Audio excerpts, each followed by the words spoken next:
Hello नमस्कार, स्वागत है आप लोगों का ईवीएस प्रैक्टिस सेट में। इस वीडियो में सीटेट ईवीएस पर्यावरण के पिछले वर्ष के प्रश्नों को देखेंगे। वीडियो को एंड तक जरूर देखें। चलते हैं पहले प्रश्न पर। उस वैज्ञानिक का नाम क्या है जिसने सर्वप्रथम मच्छर के पेट के अंदर ताक झाँक की और यह सिद्ध किया कि मलेरिया मच्छर से फैलता है तथा इस अनुसंधान के लिए दिसंबर 1902 में चिकित्सा के क्षेत्र में नोबेल पुरस्कार दिया गया। Option A Charles Darwin, Gregor John Mendel, George mistral या रोनाल्ड रॉस। तो इसका सही जवाब हो जाएगा रोनाल्ड रॉस। ऑप्शन नंबर 4 जो है सही जवाब। रोनाल्ड रॉस ये क्या थे, एक ब्रिटिश चिकित्सक थे तथा इन्हें नोबेल प्राइज़ जो है 1902 में दिया गया था और यह पुरस्कार उन्हें मलेरिया के परजीवी प्लाज्मोडियम के जीवन चक्र की खोज के लिए दिया गया था। अगला प्रश्न।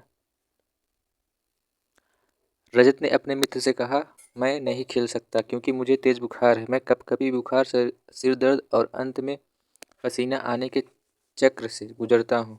रक्त की जांच के बाद डॉक्टर ने मुझे एक कड़वी दवाई दी। रजत किस रोग से पीड़ित है?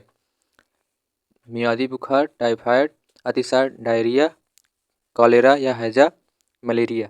तो इसका सही जवाब क्या हो जाएगा? कपकपी बुखार है और सिर दर्द है। तो इससे क्या होगा? किस रोग से पीड़ित है? ऑप्शन नंबर 4 मलेरिया से। अगला प्रश्न। अल-बरूनी कौन था? ऑप्शन ए वह एक कुतुबशाही सुल्तान था जिसने हमारे देश में लगभग 40 वर्ष शासन किया, या वह अफगानिस्तान का व्यापारी था जो हमारे देश में मेवों के बाज़ारों का अध्ययन करने आया था, या वह उज़्बेकिस्तान का यात्री था जिसने एक किताब लिखी जो हमारे देश के इतिहास के बारे में जानने में सहायक है। और अंतिम ऑप्शन है वह एक यात्री था जिसने भारत के लोगों की संस्कृति का अध्ययन करने के लिए कश्मीर से कन्याकुमारी तक यात्रा की। तो इसका सही जवाब क्या हो जाएगा? अल-बरूनी वह उज़्बेकिस्तान का यात्री था जिसने एक किताब लिखी जो हमारे देश के इतिहास के बारे में जानने में सहायक है। ऑप्शन नंबर 3 सही जवाब है। अल-बरूनी को हम उसका एक नाम और है, रैहान के नाम से भी हम जानते हैं। इसका जन्म जो है 1973 में हुआ था और यह एक फारसी विद्वान, लेखक, वैज्ञानिक तथा धर्मज्ञ विचारक था। इसका जो रचनाएं हैं वो सभी अरबी भाषा में हैं और यह संस्कृत का भी विद्वान था। यह महमूद गजनी के साथ भारत आया था और इसने एक किताब लिखा जिसका नाम था किताब अल हिंद। आज का अगला प्रश्न। रात में जागने वाले जानवर हर चीज़ को कैसे देखते हैं? ऑप्शन ए हर रंग को देख सकते हैं, केवल काला और सफ़ेद को देख सकते हैं, केवल हरे रंग को देख सकते हैं या लाल रंग को देख सकते हैं। तो इस रात को जागने वाले जानवर ब्लैक एंड वाइट, काला और सफ़ेद। ऑप्शन नंबर 2 सही जवाब है। अगला प्रश्न। हाथियों के झुंड के बारे में सही कथनों का चुनिए। आप पॉइंट ए हाथियों के झुंड में केवल हाथिनियाँ और 14 से 15 वर्ष के बच्चे ही रहते हैं। ऑप्शन अगला पॉइंट हाथियों के एक झुंड में किसी एक ही परिवार के सदस्य होते हैं। और ऑप्शन अगला पॉइंट है झुंड की सबसे बुजुर्ग हथिनी की पूरे झुंड की नेता होती है। और अगला पॉइंट है एक झुंड में हथिनियों और बच्चों की संख्या कितनी भी हो सकती है। तो इसमें कौन सा सही है? तो हाथियों के बारे में जो विशेषताएं हैं, ये हाथी जो है पृथ्वी के सबसे बड़ा स्तनधारी है और यह झुंड क्या होती है, मात्र सत्ता का पालन करती है, यानी सबसे बड़ी जो मादा हाथी होती है वो झुंड की क्या होती है, मुखिया होती है। और एक झुंड में क्या होते हैं 10 से 12 या उससे भी अधिक मादा हाथी और बच्चे हो सकते हैं। और झुंड में कोई नर हाथी नहीं होता है, वे 14 या 15 वर्ष की आयु में ही निकल जाते हैं। और एक वयस्क हाथी दिन में लगभग 100 किलो की पत्तियों को खा सकता है और 3 महीने के हाथी के बच्चे का वजन लगभग 200 क्विंटल है। और हाथियों को कीचड़ और पानी में खेलना बहुत पसंद है। तो इस प्रकार से आपका सही जवाब क्या हो जाएगा? हाथियों के झुंड में ऑप्शन पॉइंट ए देखेंगे, हाथियों के झुंड में केवल हथिनियाँ और 14-15 वर्ष के बच्चे होते हैं, ये पॉइंट सही है। अगला देखेंगे हाथियों के एक झुंड में किसी एक परिवार के सदस्य होते हैं। तो आप क्या बोलेंगे? हाथियों के एक परिवार के सदस्य नहीं होते हैं, विभिन्न परिवार के सदस्य होते हैं। तो ये पॉइंट जो है गलत है। झुंड की सबसे बुजुर्ग हथिनी जो होती है पूरे झुंड की नेता होती है, ये भी बात सही है। एक झुंड में हथिनियों और बच्चों की संख्या कितनी भी हो सकती है? कितनी भी नहीं, 14 से 15 जो है 10 से 12 या उससे भी अधिक हो सकते हैं, लेकिन कितने भी नहीं। ऑप्शन डी भी गलत है, यानी ए और सी। ऑप्शन नंबर 2 ए और सी जो ऑप्शन है वो सही है। अगला प्रश्न, पंखुड़ियों के अंदर फूल के बीच में कुछ पतली पाउडर जैसी रचनाएं दिखाई देती हैं, उन्हें कहते हैं परागकोश, पराग मूलांकुर या वर्तिकाग्र। तो उसे हम क्या कहते हैं? पराग कहते हैं। ऑप्शन नंबर 2 सही जवाब है। पराग जो होते हैं पौधे द्वारा जो संश्लेषित शर्करा युक्त तरल पदार्थ होता है। सामान्यतः इसका निर्माण जो है फूलों में होता है। ये तितलियाँ तथा कई कीटों का खाद्य पदार्थ है और मधुमक्खी इसका प्रयोग अपना शहद बनाने में करती हैं। ऑप्शन नंबर 2 जो है सही जवाब है। अगला प्रश्न, यदि आप रेलगाड़ी द्वारा अहमदाबाद गुजरात जाएं तो आपको रेलवे स्टेशन पर अधिकतर बेचने वाले खाने की कौन सी चीज़ें बेचते मिलेंगे? ऑप्शन ए ढोकला, चटनी, नींबू और चावल। ऑप्शन 2 छोले भटूरे और लस्सी। ऑप्शन 3 इडली चटनी तथा बड़ा चटनी। ऑप्शन 4 पूड़ी, साग तथा ठंडा दूध। इसका सही जवाब क्या होगा? ढोकला, चटनी और नींबू वाले चावल। ऑप्शन नंबर ए जो है सही जवाब हो जाएगा। अगला प्रश्न, पक्षी अपनी गर्दन बहुत अधिक हिलाते हैं, इसका कारण क्या है? या उड़ नहीं सकते, या पक्षियों की आँखों की पुतली घूम नहीं सकती, या पक्षियों की आँख छोटी होती है, या उसके कान पंखों से ढके होते हैं। तो जो उनकी पुतली होती है पक्षियों की, वो घूम नहीं सकती, इसलिए वो अपनी गर्दन को बहुत अधिक हिलाते रहते हैं। ऑप्शन नंबर जो 2 है वो सही जवाब हो जाएगा। अगला प्रश्न, निदान के पश्चात कोई डॉक्टर रोगी से यह कहता है कि उसके खून में हीमोग्लोबिन की कमी है, तो उस रंग की को आयरन की कमी को पूरा करने के लिए क्या उस रोगी को आयरन की कमी को पूरा करने के लिए क्या क्या खाना चाहिए? चावल, चीनी, आंवला, हरी पत्तेदार सब्जियां, गेहूं, संतरा या गुड़, नींबू, मटर या आंवला, हरी पत्तेदार सब्जियां या गुड़। तो इसका सही जवाब हो जाएगा ऑप्शन नंबर 4। अगर कोई रोगी हीमोग्लोबिन अगर कम है तो उसे आंवला, हरी पत्तेदार सब्जियां और गुड़ खाना चाहिए, जिससे उसके अंदर आयरन की जो कमी है वो पूर्ण हो जाए। अगला प्रश्न, राष्ट्रीय पाठचर्या की रूपरेखा 2005 प्राथमिक स्तर पर पर्यावरण अध्ययन शिक्षण का प्रमुख उद्देश्य होना चाहिए। ऑप्शन ए विषय की आधारभूत संकल्पनाओं की आधारभूत समझ का विकास। ऑप्शन 2 विकास के आधारभूत सिद्धांत को स्मरण करना। या अगला ऑप्शन कक्षीय अधिगम को विद्यालय की बाहर से जोड़ना या स्वतंत्र रूप से प्रयोग करने की कुशलता अर्जित करना। तो राष्ट्रीय पाठचर्या की रूपरेखा प्राथमिक स्तर पर क्या होता है? कक्षीय अधिगम को विद्यालय के बाहर से जोड़ना। ऑप्शन नंबर 3 जो है सही जवाब होगा।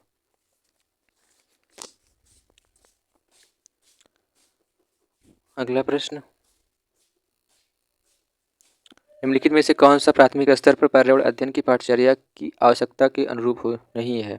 उसे काम की दुनिया में प्रवेश के लिए शिक्षार्थियों को ज्ञान एवं कौशल से लैस करना चाहिए, या उसे शिक्षार्थियों में पर्यावरण के सरोकार का उत्पन्न करना चाहिए, या उसे शिक्षार्थियों को उन पद्धतियों और प्रक्रियाओं को अर्जित करने में शामिल करना चाहिए जो नए ज्ञान को उत्पन्न करने में ले जाएंगे, या उसे शिक्षार्थियों के मानसिक स्तर के अनुकूल होना चाहिए। तो इसका सही जवाब क्या हो जाएगा?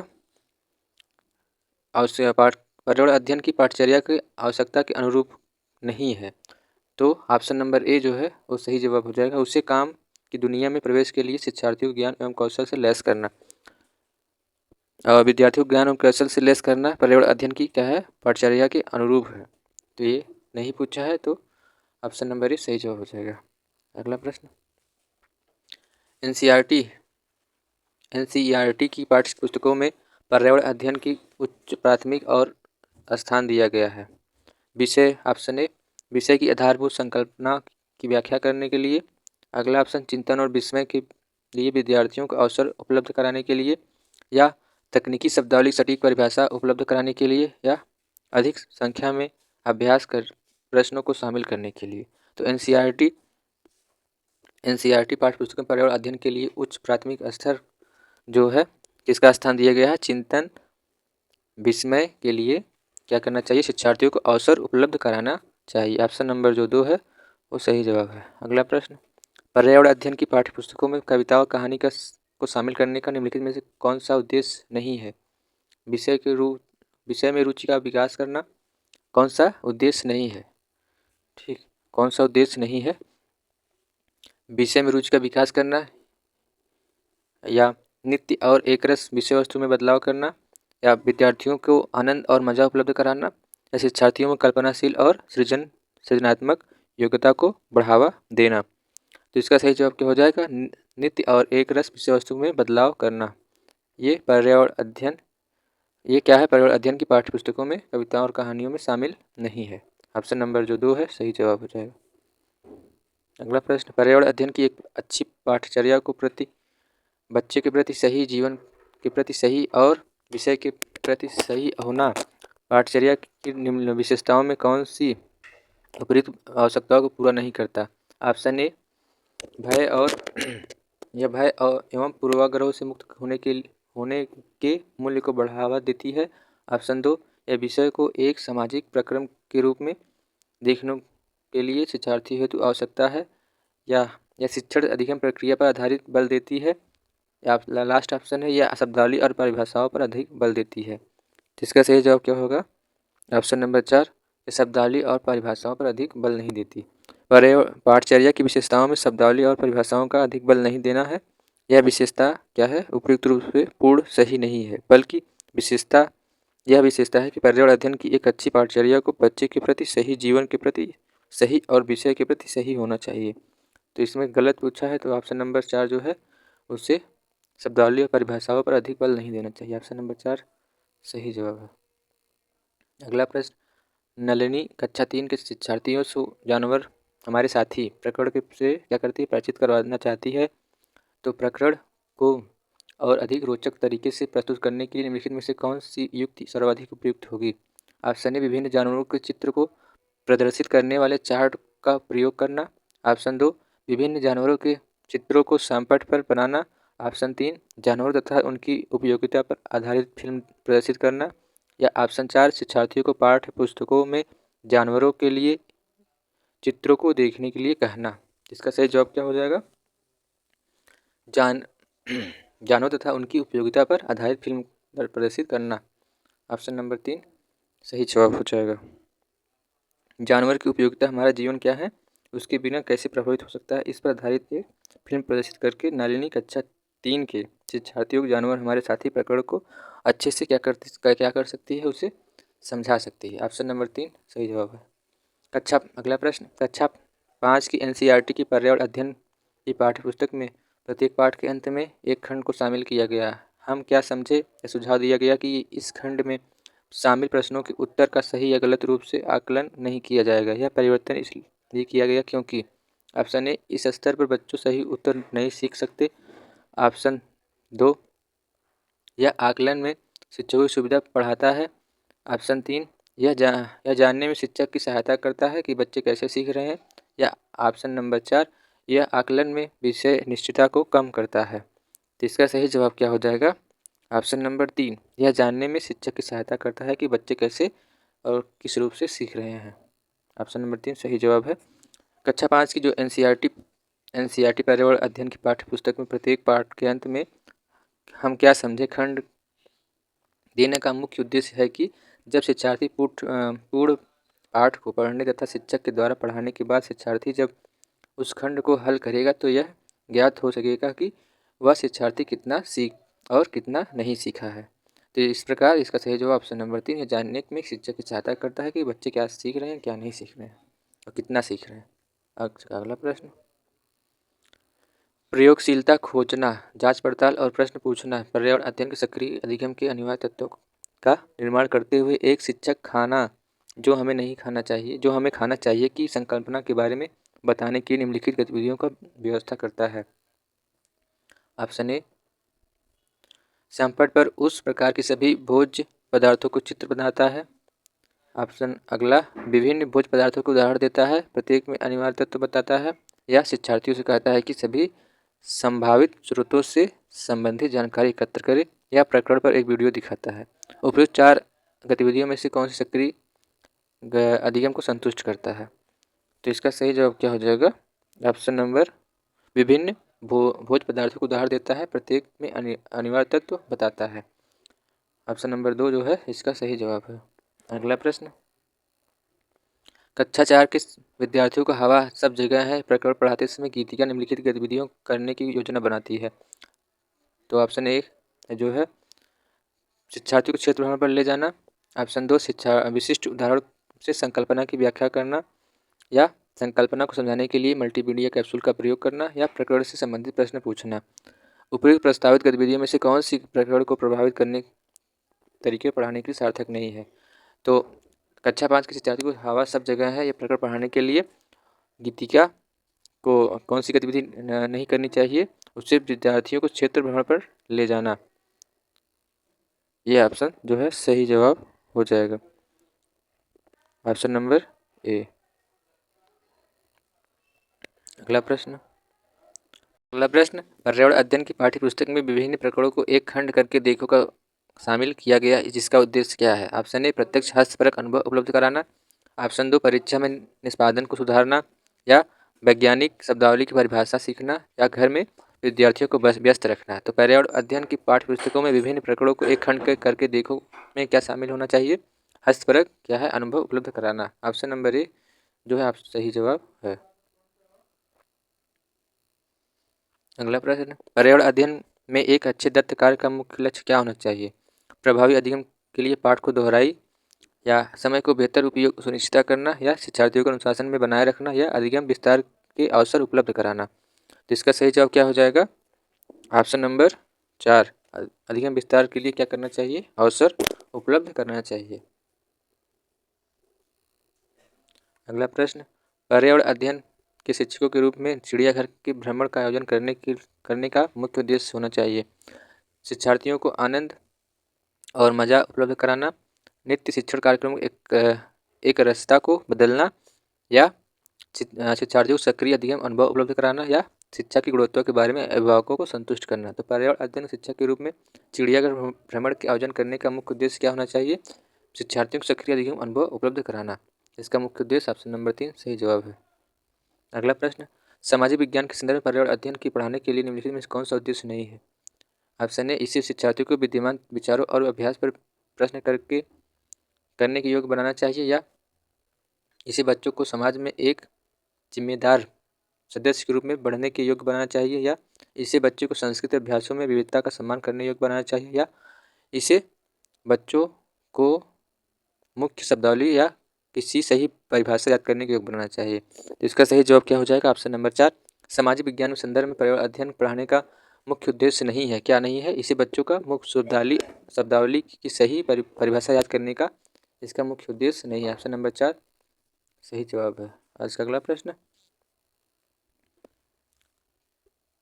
कविता पर्यावरण अध्ययन की कक्षा में गरीबी, निरक्षरता और वर्ग असमानता जैसे सामाजिक मुद्दों पर बल देना चाहती है। निम्नलिखित में से कौन सा अधिगम अनुभव इस उद्देश्य की प्राप्ति में अधिक प्रभावी होगा? ऑप्शन ए संबंधित मुद्दों पर विशेष व्याख्यानों का आयोजन करना, या शिक्षार्थियों को संबंधित सामाजिक मुद्दों पर चार्ट तैयार करने के लिए कहना, या शिक्षार्थियों को संबंधित जानकारी एकत्र करने और उनका विश्लेषण करने के लिए सामूहिक परियोजना लेने के लिए कहना, और लास्ट ऑप्शन है शिक्षार्थियों को संबंधित मुद्दों का स्लोगन लिखने के लिए कहना। तो इसका सही जवाब क्या हो जाएगा? ऑप्शन नंबर 3 शिक्षार्थियों को संबंधित जानकारी एकत्र करने के लिए उनका विश्लेषण करने के लिए सामूहिक परियोजना लेने के लिए कहना। ऑप्शन नंबर 3 जो है सही जवाब है।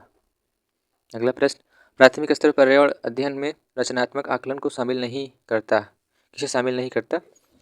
विद्यार्थियों को अधिगम वृत्तियों को पहचान करना, इसे पर्यावरण अधिगम प्राथमिक स्तर पर शामिल करता है। ऑप्शन नंबर ए सही है।